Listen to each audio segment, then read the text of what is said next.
uh, and hopefully you can chair after the at the end after the presentation. So in any case, so let me start. The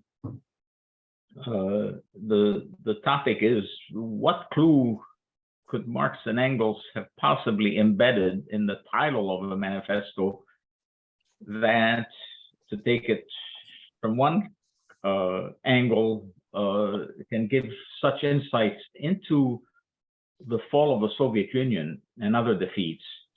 Or to take it from a more forward approach, what clue did they embed that points the way to victories after several decades of defeats, not least the fall of the Soviet Union and 11 other states, but also defeat of what should have been socialist revolutions, which might have prevented the fall of the Soviet Union. A major example that I keep going back to is what unfolded in Lebanon in 1975-76, but there were quite a few others, including Iran. So in '79, where the working class had a real chance to take power. So so welcome to the Center for Marxist Education. I'm Wadi'h Halabi. I'm one of the volunteers at the center, which is now in its 48th year of offering education in Marxism, which is more important than ever, essentially, as several crises of capitalism are converging, and the crisis now pose existential threats to humanity. And only Marxism can explain why advances in science and technology result in deepening crisis and growing poverty in the capitalist world. So education in Marxism is really vital for this period.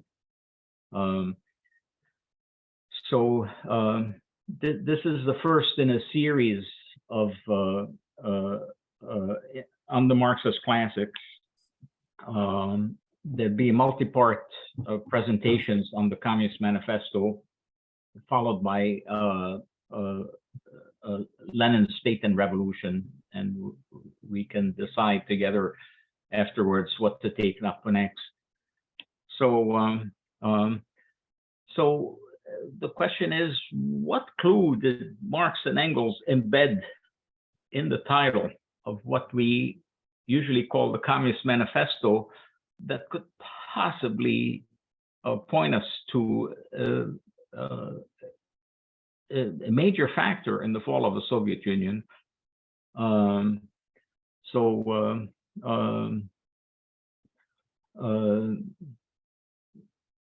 And how can that clue point the way to victories and human liberation? So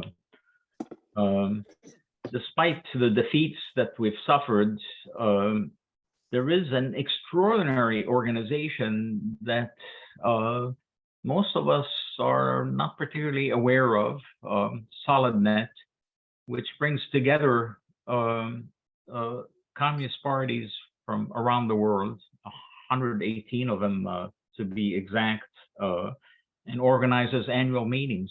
And the last one was just a few weeks ago in Havana. The central reference point for all of the members of SolidNet include the Communist Manifesto, and not least, essentially, the communist-led revolutions that the manifesto helped spawn, starting with the Russian Revolution. So now on the screen is the name of a few of members of SolidNet. As you see, Albania, Communist Party of Albania; Argentina, Communist Party of Argentina; Armenia, Communist Party of Armenia; Australia, as you see. Not all follow this. The last on the list Portuguese Communist Party. So, but as important as SolidNet is, the names of the parties also reflect a weakness that has played quite a role in the defeats that we've suffered, and I will get back to this.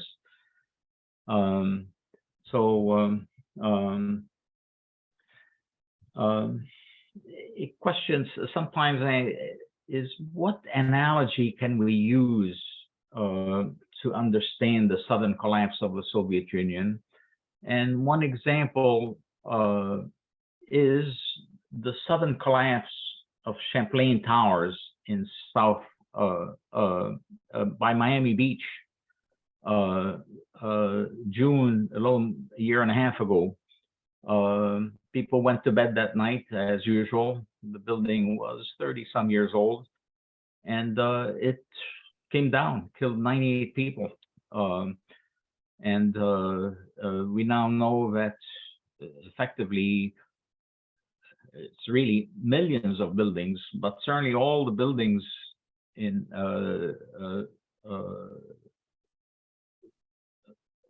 along shorelines are facing essentially death sentences. And the adjoining buildings owners have been told they each face $300,000 to strengthen them against weaknesses that should have been foreseen. So, and the truth is that 1,000 factors, 1,000 decisions, general and specific, large and small, were behind the collapse of the towers. So this included siting, it included errors in design and architecture, in construction, some rebars that were due to have been included, the builder skipped, in maintenance, in inspection at every turn. And then on top of that, climate disruption and the rising seas played quite a role in bringing down this building. So in any event,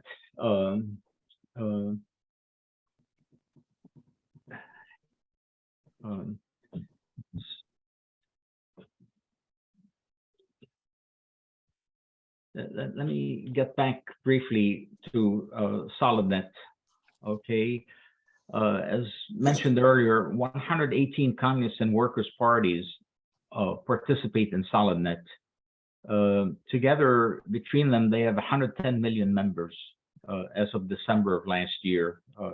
This is provided by a comrade who studies at the head of a center that studies the World Communist Movement in China. So, of course, China is disproportionate. It accounts for 95 million of these members. People's Korea, 6.5 million. Vietnam, 5.2 million. Cuba, 700,000. Brazil, 413,000. As you know, one of a longtime director of the CME is now in Brazil and active with PCdoB with 413,000 members. In India, the Communist Party of India, Marxist, has had over 1 million members.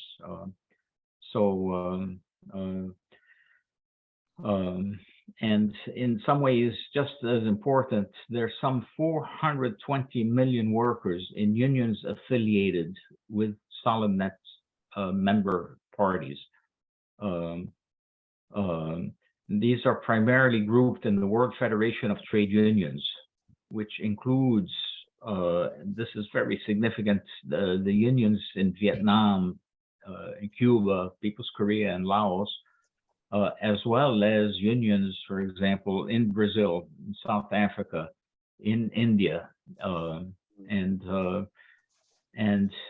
the other huge component of unions affiliated with communist parties is the All China Federation of Trade Unions that has some 315 million members the last time I looked. And this is a fantastic achievement. These are openly affiliated with SolidNet members. So as a British coal miner and union leader put it in 1978, that many members should be enough to drown the bastards if we just learn to spit together. So, wow, how's that for putting it? So,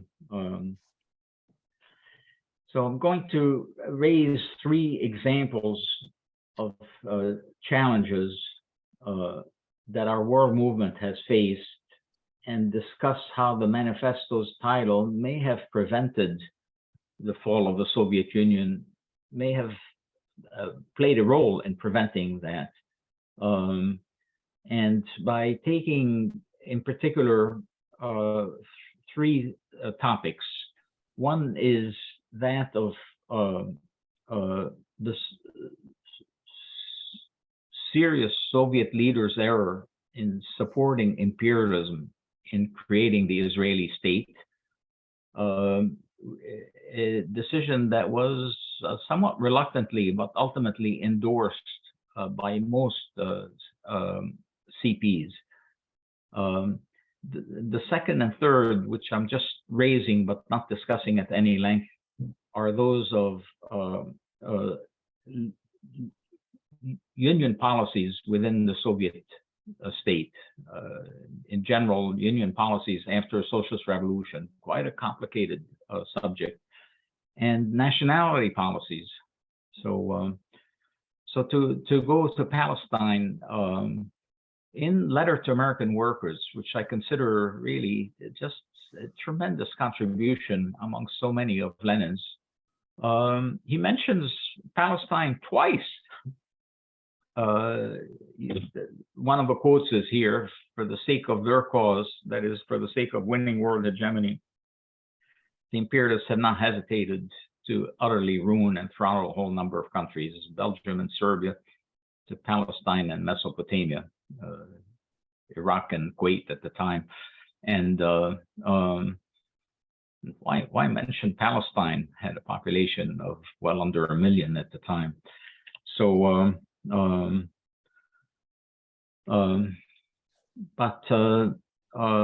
in addition, the Communist International, following Lenin, was just unequivocally opposed to creating an Israeli state. So this is a page from the Communist International's journal from November 1937 against the British plan to divide Palestine. So unequivocal on this by William Gallagher, MP, sometime called the Communist MP. So, and it has quite a warning that if an Israeli state is created, what would follow? And if anything, the warning is not as severe as what reality has followed.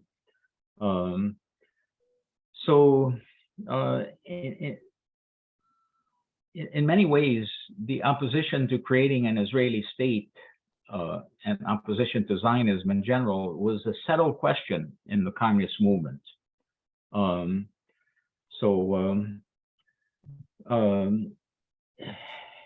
Had Soviet leaders moved in the Communist International to support imperialism in creating the Israeli state, most likely because of the work, again, above all of Lenin, but of the Comintern and comrades like William Gallagher, the majority of sections of the International would most likely have opposed this proposal. But as we've seen, Comintern members had long been educated to oppose Zionism and to support working class unity, land reform, the right of oppressed nations to self-determination, and creating an Israeli state would have violated on all counts. But there was no Communist International to discuss and vote on Soviet leaders' move to support the imperialist project in Palestine. The Soviet leaders' decision was made unilaterally and secretly. The evidence is consistent. It was done in 1945, but not announced until 1947. at which point the Soviet leadership arranged to arm and train Zionist bands, even arranged for providing them with airplanes. And so Soviet and CP support for creating an Israeli state meant that communist parties were supporting deepened national oppression of Palestinians, tearing apart working class unity. Not only Soviet, but some Palestine CP members arranged to arm and train Zionist bands. So above all, it meant that communist parties were supporting taking land from the peasant, ripping the sickle from the hammer. And I've met really good comrades in the Communist Party. It had not occurred to them 60, 70 years after formation of the Israeli state that it meant that the Soviet decision meant supporting taking land from the peasant. So this error, the Soviet error, immensely weakened the communist movement, not only in the Middle East, but across Africa and beyond, but weakened the Soviet Union. It lit fires of liberalism in the Soviet Union, demonstrations in support of imperialist creation of this Israeli monster. It weakened the world working class. It weakened the communist parties, including in the United States. So it certainly led to enormous confusion here. So,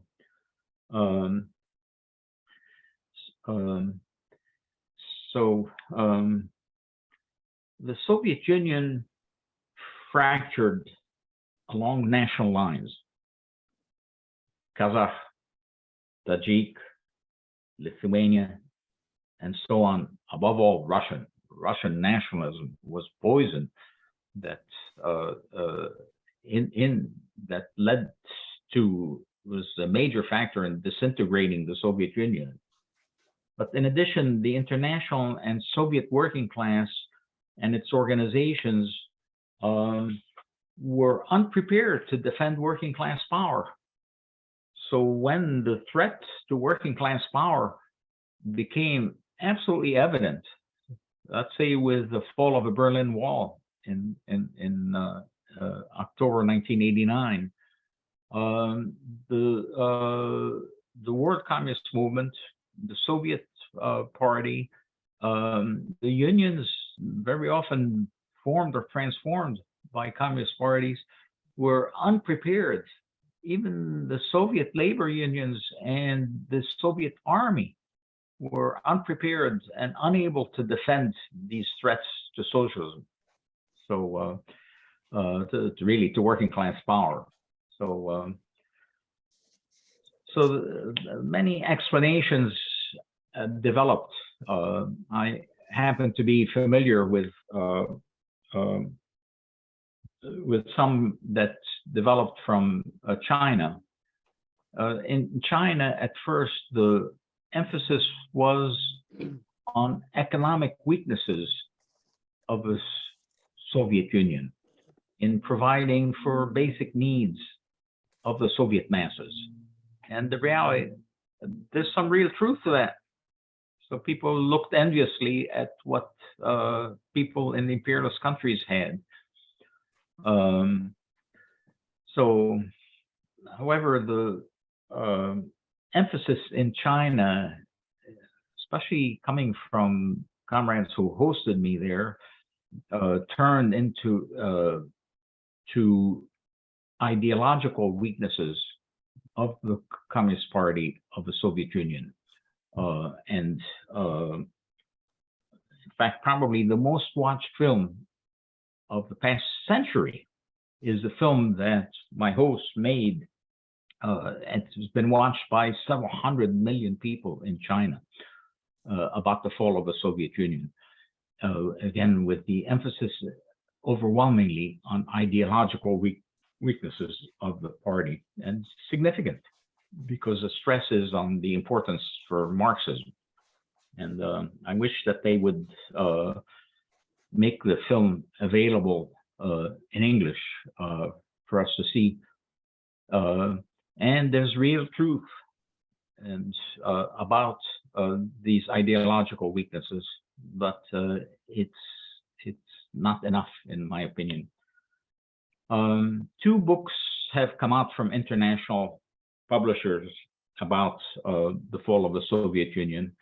The first by a comrade, Bahman Azad, Heroic Struggle, Bitter Defeat. And it correctly points, and I'm quoting now from him, negation of the reality of class struggle. He's talking about within the Soviet Union, negation of a proletarian hegemony over the political structures of socialism, rejection of working class power. And he goes on to point out to other major weaknesses of the Soviet state and society. And he correctly asks why the Soviet working class, and above all the Soviet CP, did not resist the obvious threats to working class power. And the book correctly criticizes political pragmatism within the World Communist Movement. So it is quite general. This is in the concluding chapter, but nevertheless points the way forward. This is a remarkable book, Socialism Betrayed. I'm hoping, or maybe he has joined us, that one of the authors, Roger Kieran, wrote me that he would be joining us today. But Socialism Betrayed was published 2 years after Heroic Struggle, Bitter Defeat. And it's really one of the best researched and best written books on Soviet weaknesses. And its focus is on the growth of private businesses and officials, party leaders, collaboration, and often profiting from private businesses. And what the authors have done is documented carefully a major weakness. But let's return to Champlain Towers. That doomed the Florida building. Like the collapse of the towers, but on a far larger, far more complex scale, I say 1 million decisions, large and small, domestic and international, contributed to weakening the Soviet building. And this is over decades. And I'm hoping we'll have another presentation on the historical origins of these weaknesses, because it's very interesting and permits us to focus on addressing these weaknesses. So, but these millions of decisions, it's really starting practically from the day that the Soviet Union was formed, also weakened the world movement. For one thing, it's exceedingly hard to establish a new social system. Capitalism had dozens of attempts before the first one stuck. So in a sense, working class power in the Soviet Union needed help from the entire world movement and international working class. Again, in 1 million decisions, 1 million weaknesses, 1,000 errors were made and left uncorrected by and large. Some were corrected, and that weakened the Soviet building. So getting closer to wrapping up. So question is, what actions can we take to avoid future defeats and stop the social environmental destruction and danger of war that is now an existential threat to humanity, and advance human liberation? So the answer really being, above all, strengthen Marxism and the world and local organization of the World Communist Movement. The two, in my opinion, decisive weaknesses in the fall of the Soviet Union. So let's go back to that cover of the manifesto. This is a wonderful edition from Beijing. This is from the early 70s. And I've circled the two key items that Marx and Engels embedded in the title: the Communist Party, single party, one word party.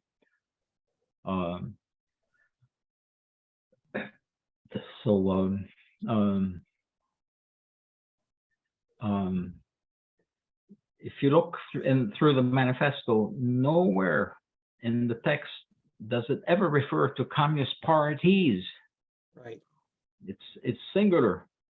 What it does say is that the communists in any country, not the communist parties, the communists are distinguished from the other working class parties by this only: in the national struggles of the proletarians of the different countries, they point out and bring to the front the common interests of the entire proletariat, independently of all nationality, and in the various stages of development through which the struggle of the working class against the bourgeoisie must pass. They always and everywhere represent the interests of the movement as a whole, of the working class as a whole.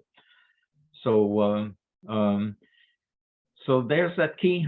So again, instead of Communist Party of Albania, which has just a few million population, Communist Party in Albania,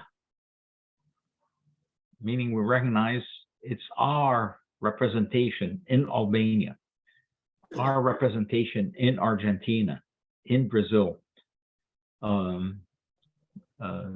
Note that the Portuguese Communist Party doesn't say of. And by the way, that's one of the strongest politically of our parties, with a tremendous authority among the working class in Portugal, so that if a general strike is called in Portugal, it's most likely that the Communist Party had called it, and it has such authority in the unions and leadership, but authority among workers as a whole, that if they call it general strike, if a Communist Party calls one,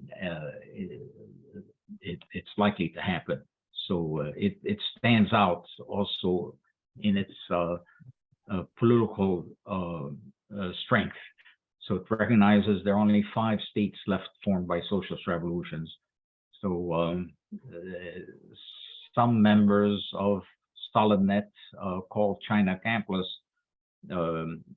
I compare to mistaking a labor union for a capitalist corporation because of so many problems that you find in a labor union. But what a mistake. We want to strengthen the union. Another story with a capitalist corporation. But others tend to mistake developments, say, in Venezuela, so including Venezuela among the states where there's been a socialist revolution, and that's not the case. So Communist Party of Portugal does stand out.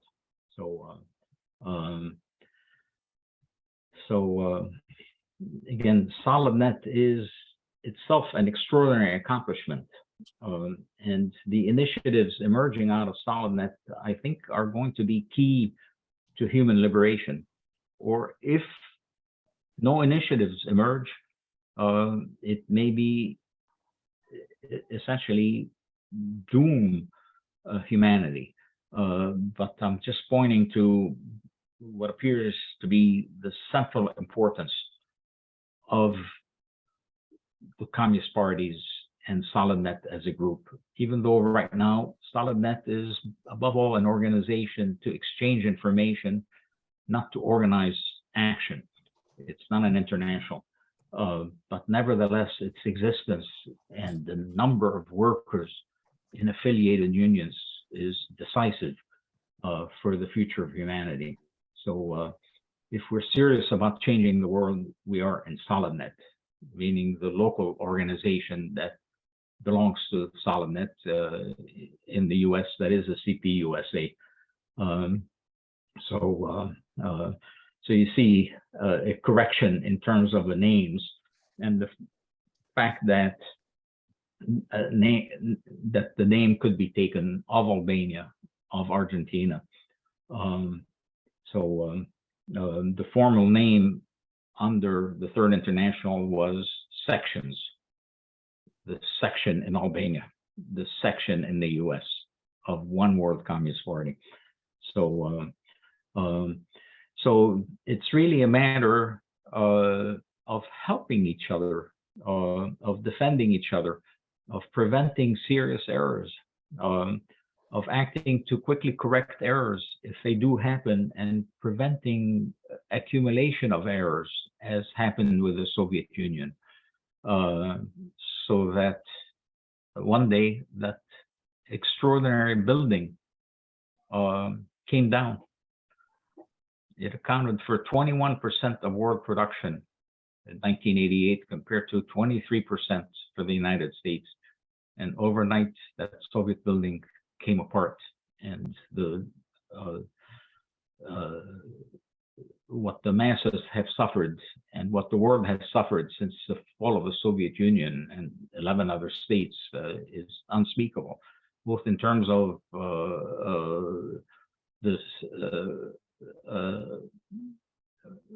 the condition for women, for children, for workers, the growth in poverty, the economic instability that has followed the Soviet fall worldwide, and the proliferation of potentially devastating wars.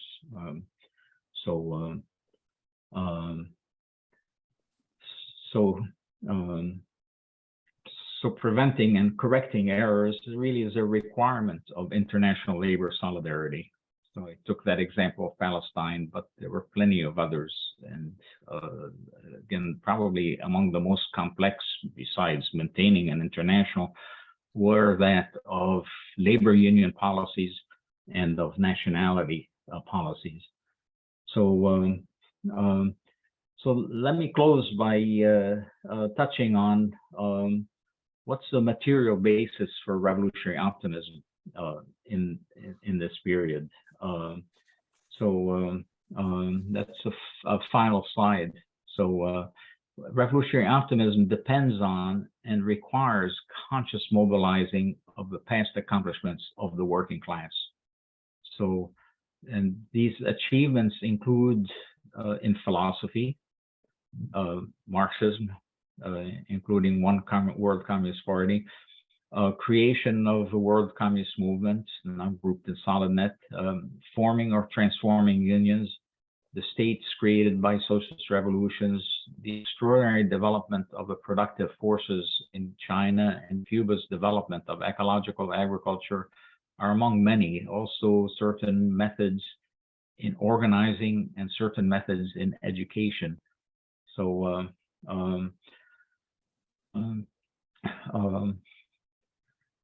but as a leader of the Communist Party in China has pointed out, and some of you may have heard me mention this before, she said, workers of the world unite. First step is CPs of the world unite.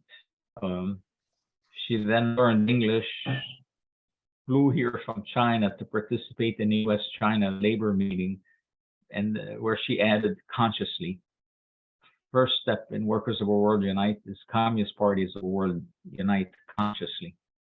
So this is coming from a leader in China.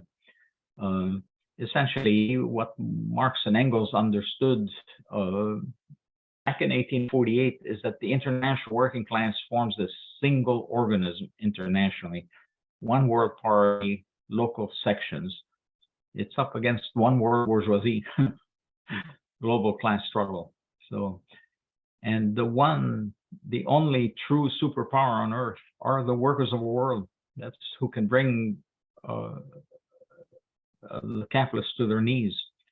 So and most important is that the working class, unlike the bourgeoisie, can face the truth and correct our weaknesses and errors. So by overcoming weaknesses in Marxism and organization, we can lead the way to human liberation. And that a clue in the title of the manifesto points the way to overcoming a major weakness.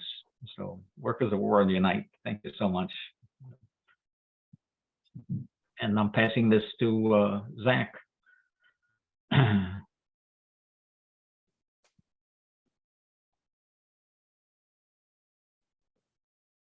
Oh, and I see that Roger Kieran joined us. Welcome, Roger. Yeah.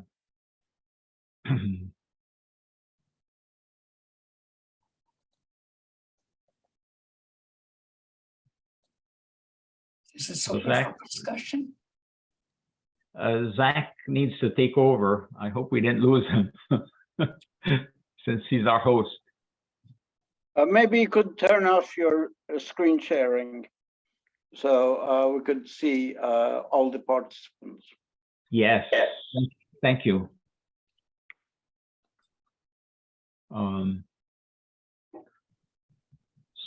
So let me go to full screen. Okay, and I think Zach stopped this screen sharing, and but I don't know if we've recorded. So there we go. So wow, welcome, yeah. Wadi'h. And Sandy, yeah. I was raising my hand for you to speak about the separation of. Oh yes, party and government. Right. Yeah, so this is really crucial. It took long enough. So the government is not the same as a state. The state is the totality of organizations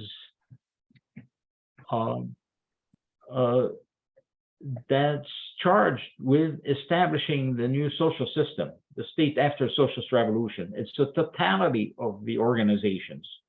So that includes party, that includes government, that includes the trade unions, that includes the women's organizations, the environmental organizations, youth organizations, nationality organizations, essentially all organizations addressing necessary tasks after socialist revolution. But the government has two key tasks, which are organizing defense of the new state after socialist revolution and reorganizing the economy. The majority of the population, even in China, it's been now 73 years after the revolution, the majority of a population, and even in China today, is not working class. The working class is huge and very concentrated. That concentration itself is important. I've been to steel plants with 300,000 workers in them. In the US, there's not one steel plant left with 5,000 workers in it. The last one, I knew a leader working there. This is in Gary, Indiana, and it's, I believe, under 5,000 workers now. In any event, and this is key to, in part, to understanding what happened with the Soviet Union. So that Bolshevik party had 24,000 members on the books at the start of 1917, and just apparently 8,000 active members in January, February of 1917. By November, it's in power. And that reflects essentially it is deeply embedded among workers who barely made up 5% of the population of Russia at the time, but it had taken Marx and Engels' analysis of the importance of a proletariat in leading the transition seriously. And so there they were in the armaments plants, there they were in the textile plants, there they were in the oil industry, like in Azerbaijan and around the Caspian Sea. And but they had just 8,000 active members at the start of 1917. 9-10 months later, they're in power. And now the tasks of tasks, life and death, are one, to organize defense against the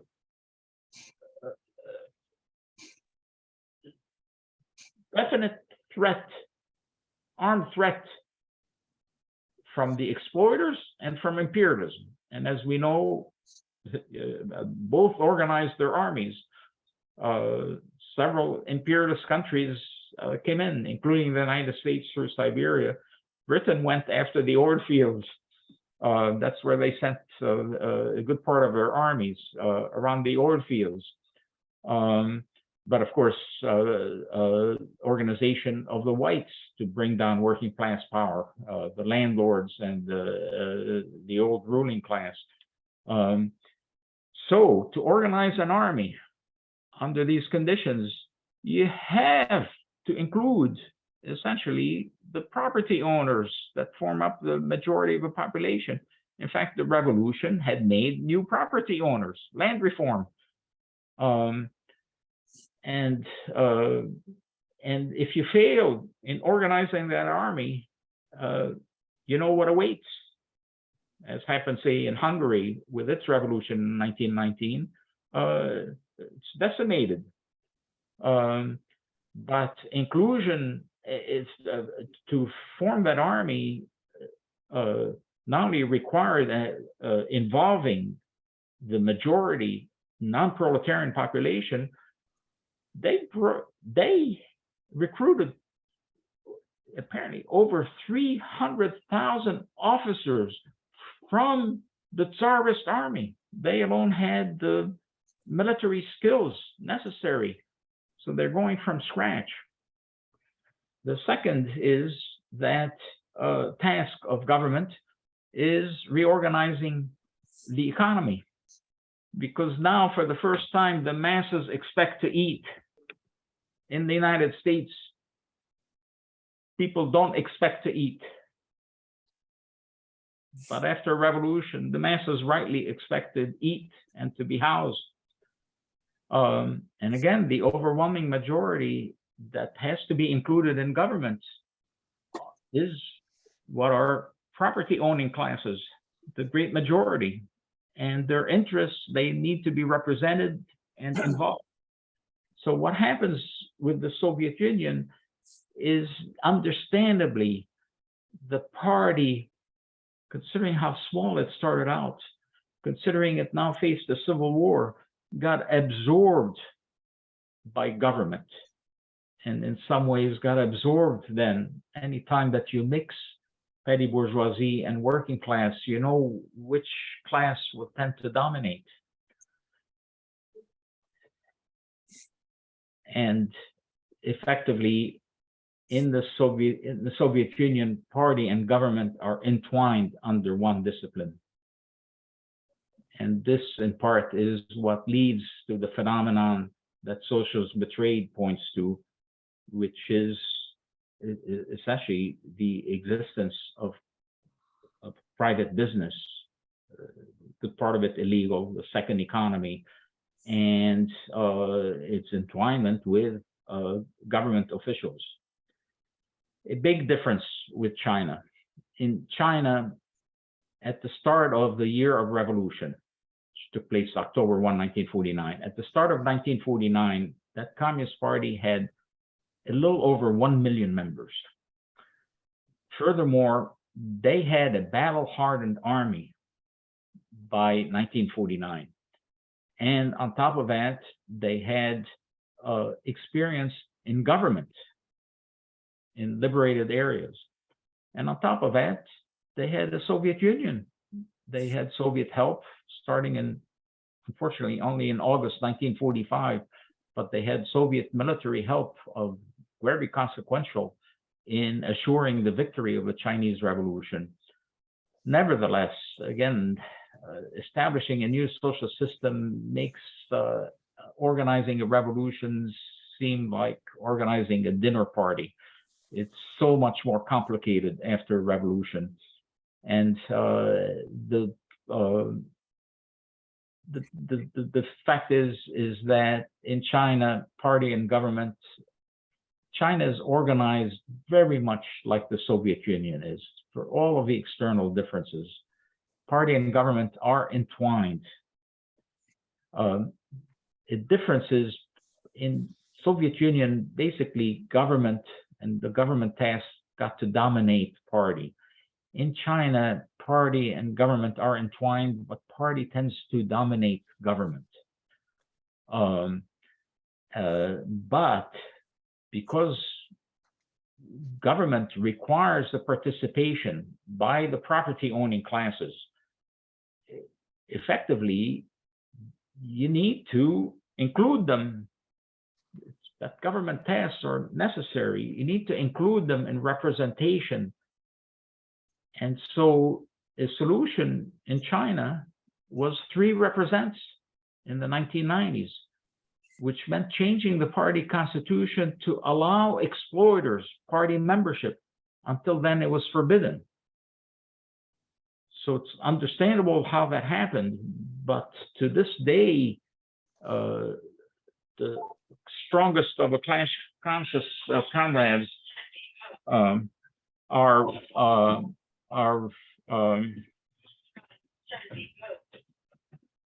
sorry. But in any event, government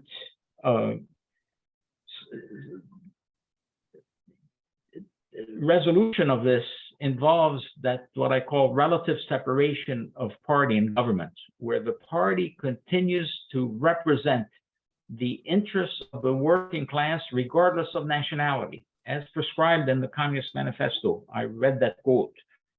And government has to carry out its tasks in terms of development of economy and organization of defense of the social system. And some of my hosts have told me we've tried to separate party and government. It's proven to be very difficult. What we've done in many cases, what we're trying to do in many cases is we're experimenting at local levels, usually in towns and provinces, in terms of that relative separation of party and government. But basically, it's so that government, that interests of the petty bourgeoisie don't dominate government policy. So that's why I addressed when there's unemployment in China, often what happens is people are encouraged to open up their own businesses. From the point of view of a working class, much better to shorten the work week and add workers in the factories. So you can see that to the same problem, there can be 2 different solutions. So that's an important question coming from Sandy, and that question of relative separation. But again, how to organize after socialist revolution is extraordinarily difficult. But you can see how in the Soviet Union. So let's take it a little further. After socialist revolution, basically, if government is dominated by the petty bourgeoisie, well, the petty bourgeoisie in part fears the working class, wants to develop essentially the rights of private business. It seeks stability, and stability is important in terms of developing the economy, but above all, to overcome the enormous problems that a Soviet Union faced or that a China faces, effectively, the way forward, where the emphasis needs to be, is on advancing humanity's transition from capitalism to socialism. So China is doing fantastic things on environment, but those can be easily overwhelmed by the destruction under capitalism of environment worldwide. And China has suffered terribly in the past few years, essentially from capitalism messing the environment, never mind the military pressures. So, and it looks like Sandy's computer came down. So, in any event, Yusuf, you have your hand up again? Or Yes.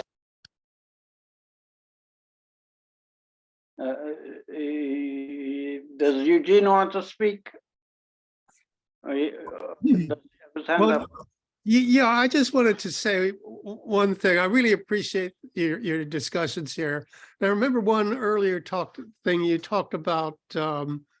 In China, we have a situation of a union rising to the position of ruling class, which I thought very good. And it's one of the things I need to digest. And also remember on a trip to Cuba at one point, one of my comrades in our tour asked our host, saying, well, how can you call yourself a democracy when you only have one party? And the response was, under Batista, we had 7 political parties and no democracy. Now we have one political party and we have democracy, which I thought was good. And the other thing, I don't know if you know this guy, Eric Lee. He comments on things. He was actually born in Shanghai during the Cultural Revolution, but then he migrated to Berkeley and got his degree in economics, and now he's a venture capitalist back in China. But he has some very good things, and remarking on the fact that the Communist Party of China will admit capitalists into party membership.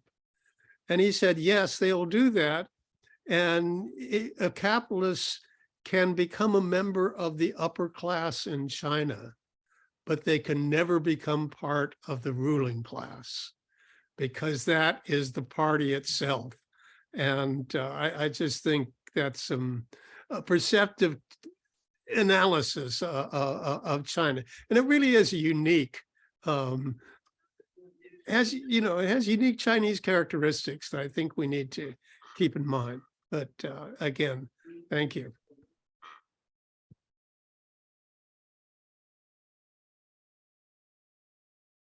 oh, Mark, all right. I think Mark, go Yusuf ahead. was first. Yeah, thank you.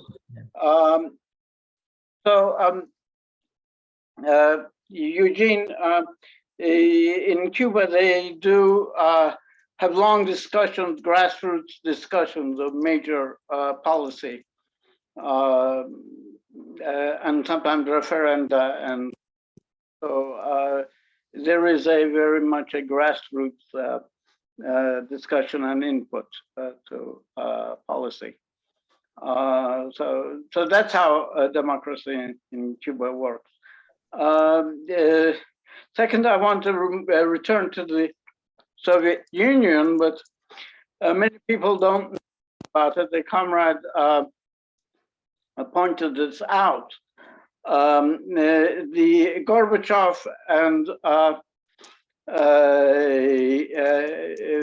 colleague, another member of the Communist Party, who became the education head of the education department of the party of the Soviet Union. They actually conspired to take down socialism and replace it with a social democracy. Yeltsin went further and instituted neoliberalism. At least they tried to. It's documented in the memoirs of this person. I forget his name right now. About how he and Gorbachev intended to take down socialism, utilizing party discipline in the process for their own advantage, getting control of the party and then utilizing party discipline to bring down the party, basically. And the education, he sort of couched this in sort of a mumbo jumbo that sounded to make it palatable. I'll email those whose email I know here. The person, he documented this in his memoirs. So I want to make that comment.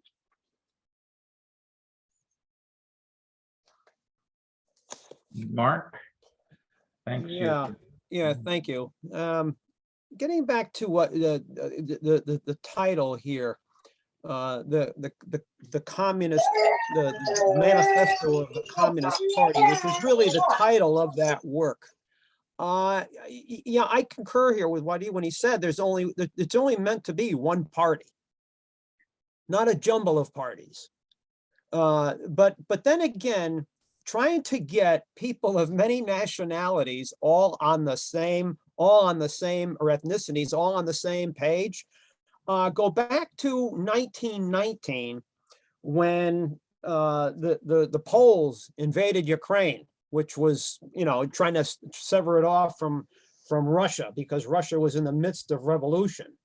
And it's the Red Army that's going to stop the Poles at Kiev and then throw them back. Now, there are many in Lenin's entourage saying that, great, when the Red Army gets into Poland, the Polish working class is going to join us.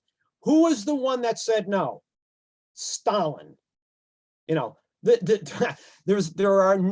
are historical reasons why Stalin's going to be correct. If you remember in 1795, with the Third Polish Partition, Catherine the Great wiped it off the map, and in 1919, the Poles are hot to trot to have their own nation again, and they are not interested in going communist, not at all. Stalin will be correct. In the early 30s, when Stalin was urged to help the German Communist Party prior to Hitler's ascension to the chancellorship, which, by the way, in January is the 90th anniversary of that. January 30 is the 90th anniversary of that. What did Stalin say? The way to Germany is through Hitler. Interesting. What's going to happen in Berlin in April 1945? And then it's interesting too, in conversations with Stalin, by Milovan Gies. This is in 1945. And they're talking about the war. And interestingly enough, Stalin makes the point here that everyone seems to think that the Germans will be out of, someone expressed doubt that the Germans would be able to recuperate within the next 50 years. But Stalin was of a different opinion. No, they will recover, and very quickly. That this is a highly developed, industrialized country with an extremely qualified and numerous working class and technical intelligentsia. Give them 12 to 15 years and they will be on their feet again. Well, if you were in West Germany in 1960, you'll know Stalin was correct. But he also goes on to explain, and now he's not speaking as a Marxist-Leninist. He's not speaking this way at all. He says this war, it was not as in the past. Whoever occupies a territory also imposes on it his own social system. Everyone imposes his own system as far as his army can reach. It cannot be otherwise. If the Slavs keep united and maintain solidarity, no one in the future will be able to move a finger, not a finger. In other words, this war in the end, according to Stalin, is not being fought to spread communism. It's being fought to spread the pan-Arabist agenda, which is something the Austrians were warning the Germans about in the 19th century. And so it's fascinating here how this idea of a manifesto of the Communist Party, and I agree, Wadi'h, it's only supposed to be one party. Yet Gene earlier made the remark that this is going to take a long time to effervesce. In that he's correct. But one of the things you have to overcome is ardent nationalism. Recall what Ho Chi Minh made the remark. I am a revolutionary nationalist before I am a communist. This is a lot of work, It's not going to happen overnight. No. Interesting. Fascinating what history tells you. So this national question is crucial. And that's one of the great contributions of Lenin's, was to address the right of nations to self-determination, including within what was Imperial Russia. Right. And it was only by doing this, combined with land reform, that the workers of all nations within Tsarist Russia did join together within the Bolshevik Party. Workers can do that. It's different when you have a majority population that's petty bourgeois, largely peasantry, say, but it's different. And that's why, and it's absolutely essential for an oppressed nation to go through this. So in the period of the rise of capitalism, you did have development of nations like France, like Germany, like Italy. Right. But with capitalism then going into decline, into historical decline at the end of the 1800s, starting approximately 1890, effectively it begins to squash any attempts by oppressed nations to develop self-determination, the bourgeois task. And then it becomes up to the working class to carry this out. And Lenin, nationalism can be thrown into the same basket to a certain extent with royalty and religion. It is the bane of human rights, civil rights, and political rights. Because within every movement, I don't care what it is, within every movement, the mass does not think, individuals do. How about January 6th? How about an example there? You think all those merrymakers were geniuses? They're not. They're not. Al Sargis, this is about 20 years ago, dug up a very significant discussion going on in Vietnam, where effectively the right within the Communist Party began raising what was a revolution about. It was for national self-determination. And Mark, remind me the name of the great general in Vietnam. Vo Nguyen Giap. General Giap. Yep. Still alive at the time. He only died a few years ago. Responds, yes, our struggle was for national liberation, but it was also for socialism, and those were inseparable. And actually, I would add, as we can see, say, with Cuba, no national liberation in this epoch without also working class rising to power. So, but yes, no, this is very live issue. And yes, the Soviets army learned quite a lesson when it attempted to drive into Warsaw, as you pointed out. It awoke national resistance against the what was seen in some ways as Russia again. And the Red Army had to retreat and knew to retreat. But nevertheless, these national questions, and that's why I singled it out in the discussion in the presentation, is an exceedingly complex task after socialist revolution, and handle it wrong, and you get, again, the Soviet Union fractured along the lines of the nationalities.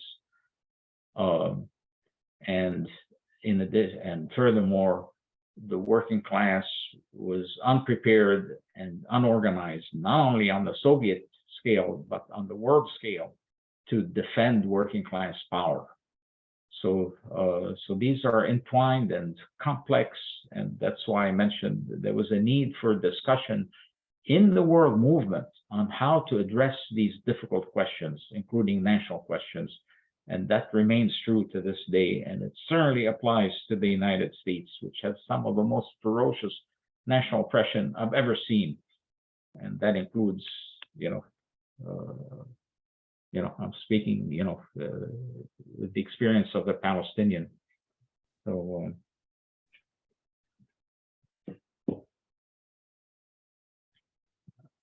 looking for complaints.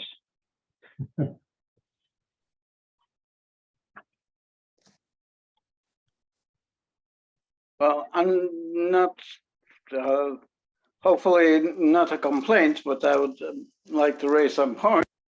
Now, in the early and mid 19th century, capitalism pretty much spread all over Western Europe, and it had its revolutionary character in the beginning, destroying feudalism. So basically, you have these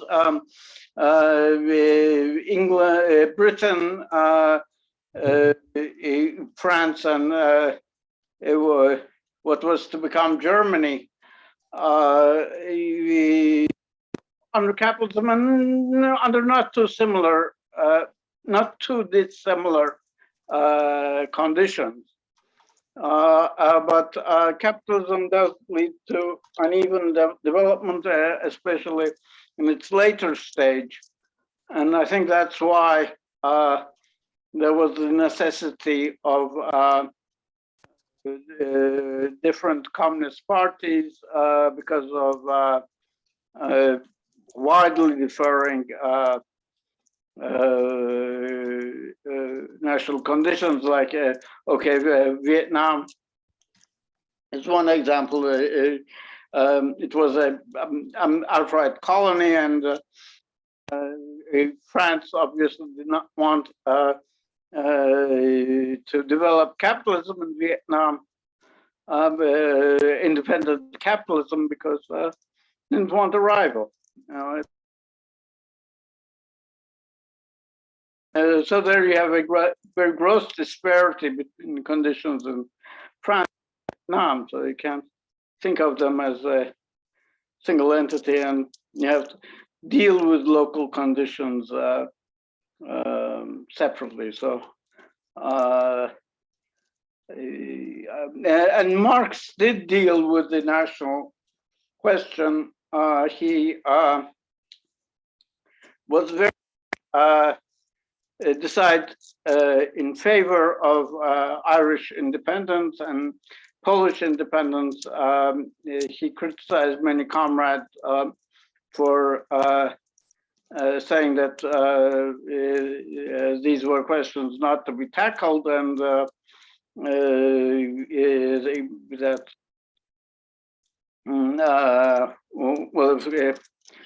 communism socialism developed in the mother country, it would automatically be in benefit to the colonial country, and that he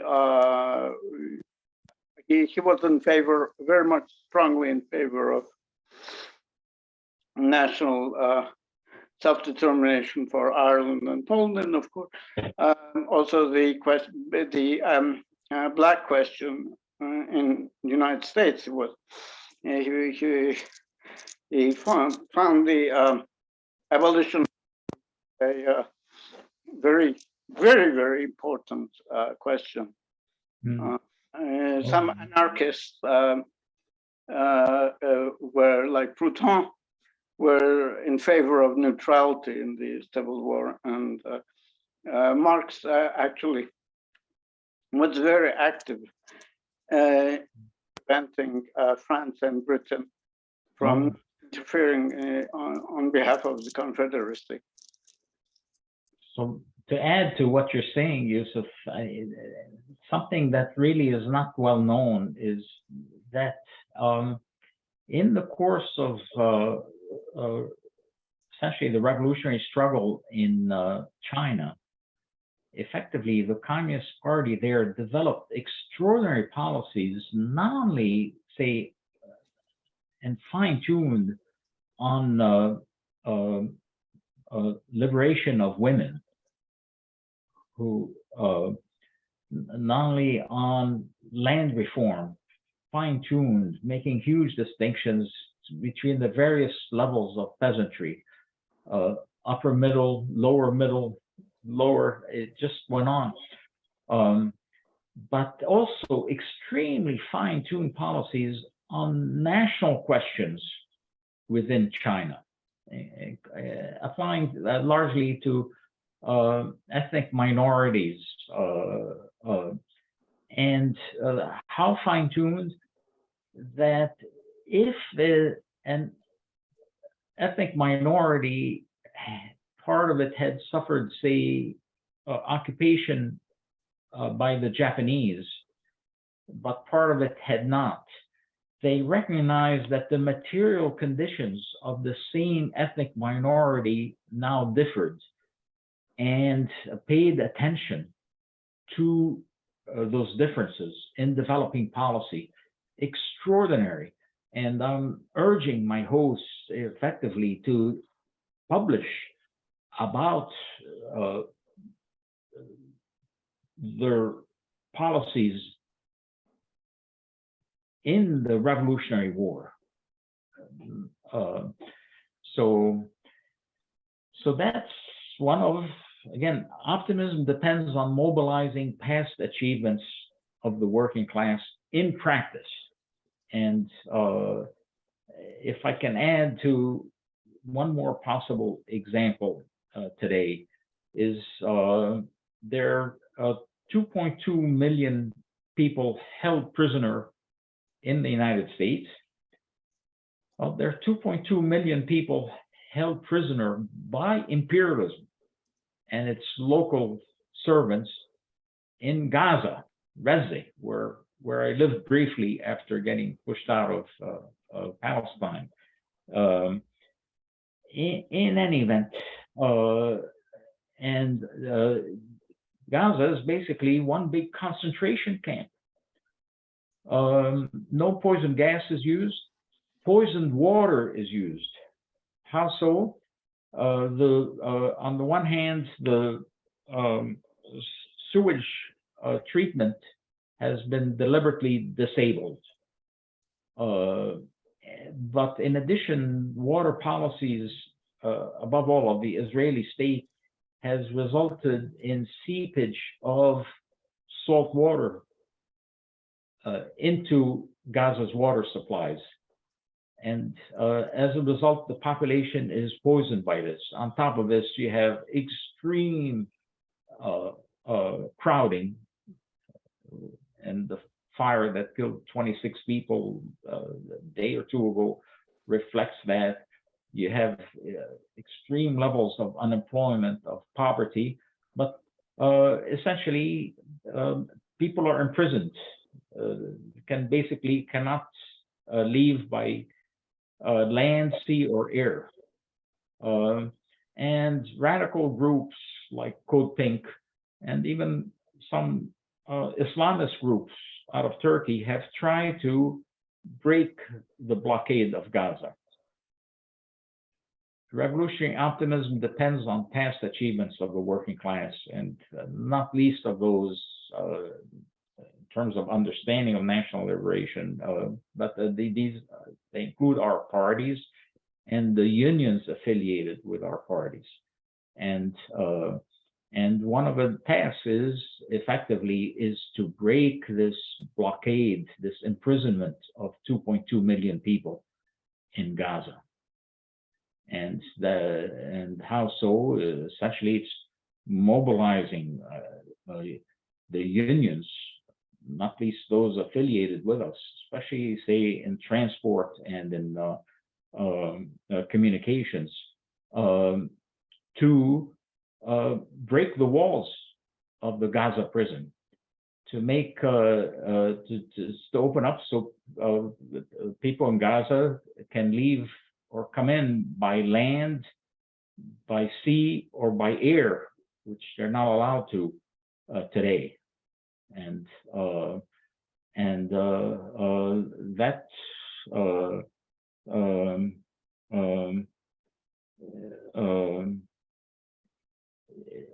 so like Code Pink's effort, I can't quite see who's writing, but Code Pink, given, I mean, the very courageous effort to try to do that. But for that matter, that Islamist group that sent the boat to try to break the blockade, the Israelis, I think, killed 7 of the crew members. Very courageous, but it's on a different scale if our parties and these mass unions that are affiliated with our parties do that. That's working class action in defense of an oppressed nation, such a big part of which is held prisoner like this. So there's no shortage of similar points. And Janet, I see you have your hand up. You may know more about Code Pink than I do. I see you have a comment on that.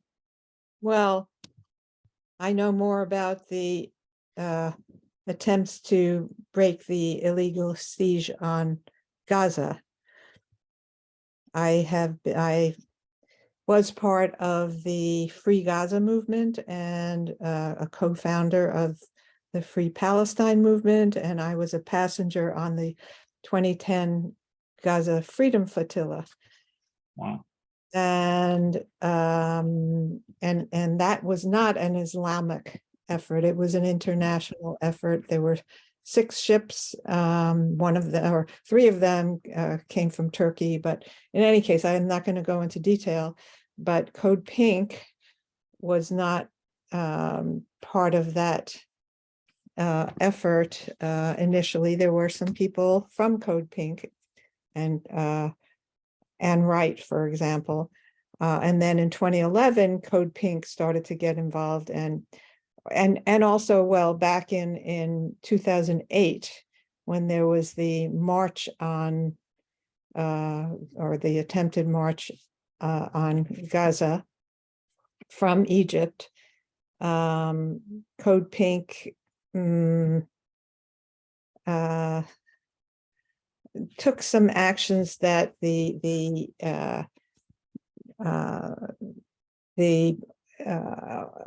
all of the people who were waiting to get, or who had gone there to march into Washington, were opposed to. And anyway, it's kind of complicated, but I would not use Code Pink as an example of leadership efforts. And you know, actually, there were some things that happened that sort of sabotaged some of the efforts. So, Wow. but anyway, it's a very complicated situation. Yusuf may know, actually. I think, forget the name of a boat, Avi Marmara, organized by It's the Mavi Marmara. Yes. Yes. And that was one of the 6 ships, and I was Oh, it on was. another one, and all of them were boarded in the middle of the night at 4 o'clock in the morning, in the dark of the night. I mean, that's the way the Israelis operate, in the dark, with you know, their black masks, and they were all, with their M16s, etc. And they assassinated 9 on the Mavi Marmara, and a 10th one who they wounded died several years later. So 10 were killed. On all the other ships, they were people were roughed up, and including on mine. I was not roughed up, but we were all. They took over the ships. They took us to Ashdod, Israel, and none of us wanted to go to Israel. We wanted to go to Gaza, and put us in prison, and then deported us, etc., etc. Well, you certainly have my appreciation, and and thanks. And hopefully you see what I'm trying to direct in terms of past achievements is that the communist parties have developed enough strength, enough achievements and links with labor unions that organizing to break the prison walls of Gaza would be on a different scale. And part of what inspired this is the efforts of the longshore workers in Oakland, but on the West Coast. So that was a union formed or transformed by the Communist Party. It's great work in the 1930s. And the stamp or the influence of that remains to this day. And so the longshore workers on the West Coast refused to service an Israeli cargo ship, right? And this went on, and it eventually gave up on Oakland and tried to move up the coast. And I think longshore workers also refused. But again, it's on a different scale if our world movement and the unions affiliated with our world movement moves to do that, and the workers have.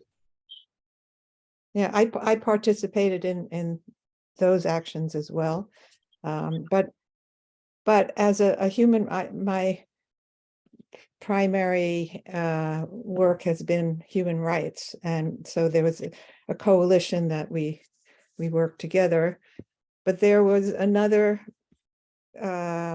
organized group that kind of it was a competition in a way. Unfortunately, this was during the Zim ship actions. The ILWU Local 10 did take an action and shut down the port in June of 2010, after the Gaza Freedom Flotilla was, it was over and we were all back, but it was a one-day thing. And so, I mean, these actions are limited, but anyway. Wow. So we've gone way past our scheduled time. We can, unless anything else to be raised, we can close down. Part 2 of this would be in 2 weeks, since next weekend is the holiday weekend, and people will be traveling.